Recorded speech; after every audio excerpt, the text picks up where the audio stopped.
we have Raquel Medrano Clemente, who is a transformational and leadership coach. She has over 2 decades of experience in building and reinventing businesses from the ground up. She works with corporate executives and business owners and helps them to expand their leadership, align their organizations, transform their relationships with what is possible, and to achieve unprecedented results. Now, we have been talking a lot over the last few years about unprecedented times. But, what does it actually look like when we talk about the causing of unprecedented results? Raquel's worked across a variety of different industries, from construction, mining, banking, education and finance, and has an extensive experience and knowledge also in the not-for-profit sector. And she sat on many boards for education and not-for-profits, including chair positions. So I'm really delighted today to be able to invite Raquel up to share some of her story and her passion for transformation, and certainly also the way she's able to cut across cultures. So please join me in welcoming Raquel. Hello. Welcome. Thank you for having me here. What a privilege.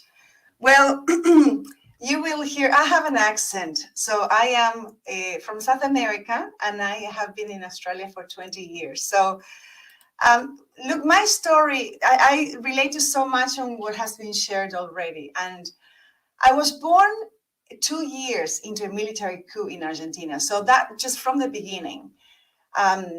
Then after that, a war broke out in my country. I am a child of immigrants, survivors, war survivors. And I was born into a narrative of struggle. And when I say narrative, I tie back to what already Luis and Shona have said. There was this conversation in my life about struggle. In my family, you didn't get what you wanted. You didn't even get to want anything. And at the age of 15, I had to start working to help my family financially. I considered dropping out of school. It just got a bit too hard, but I decided against it. And my grades started falling dramatically as a result. I was in middle school, working 2 jobs, evenings and weekends, sleeping sometimes 4 hours a night and falling asleep in class. And I hated that because I used to love school. I was a really good student. But I was lucky compared to my mom, who had to leave school at the age of 9, and she was put to work. And her mom only went to school until the age of 7. My father's mother, on the other side, whom I never met, never learned how to read or write. I was the only girl in my family, and it became clear to me that my role was to be of service. And my highest value as a woman was my image. I had to be pretty and thin. So one day, someone would want to marry me. So marry I did, not because I wanted to, but because it seemed to matter to everyone around me and to be the natural next step. I had 4 kids, my choice and my pride, and I immersed myself in the life of the perfect wife and the perfect mother.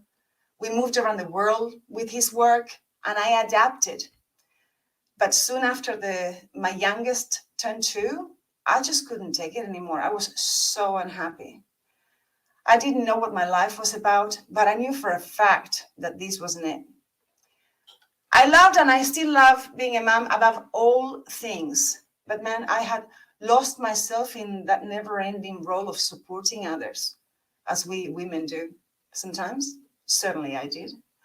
I lost count of how many dreams I didn't allow myself to dream, going to university, having a career, expressing myself freely in a world that got me for who I was. And instead, I tried too hard to mold myself into a life that seemed to be the only alternative.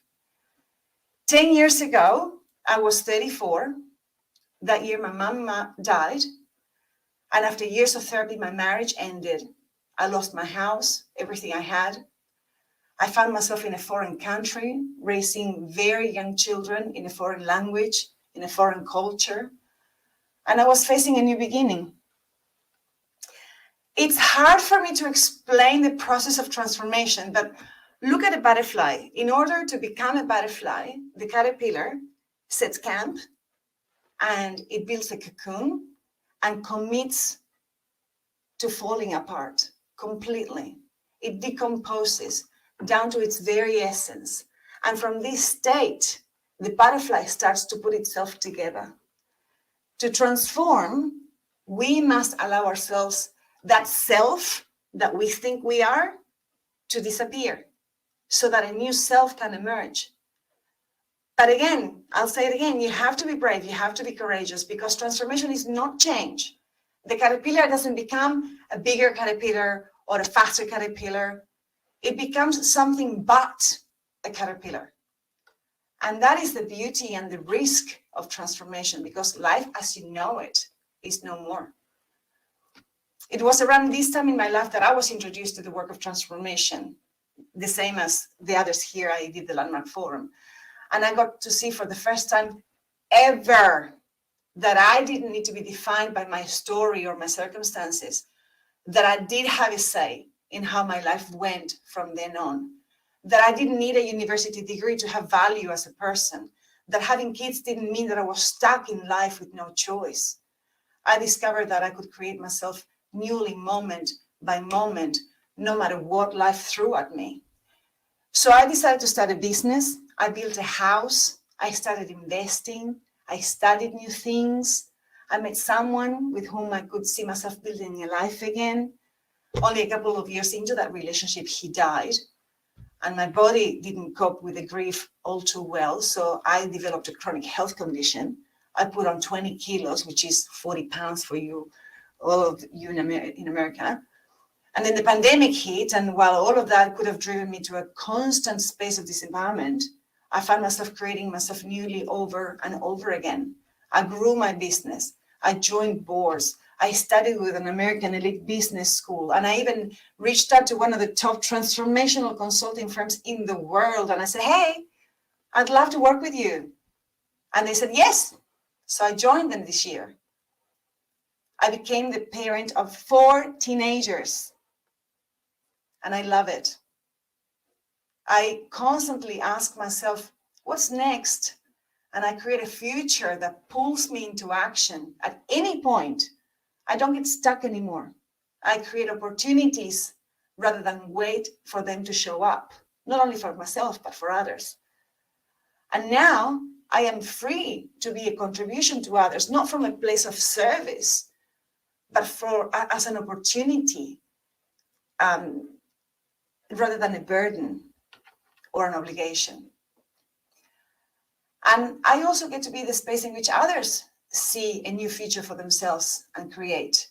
I actually made that my life's purpose through my work as a transformational coach. And I am so fortunate to have daily conversations like this one for what's possible, not only with individuals, but with entire organizations. Conversations that not only change the world, but create a brand new one.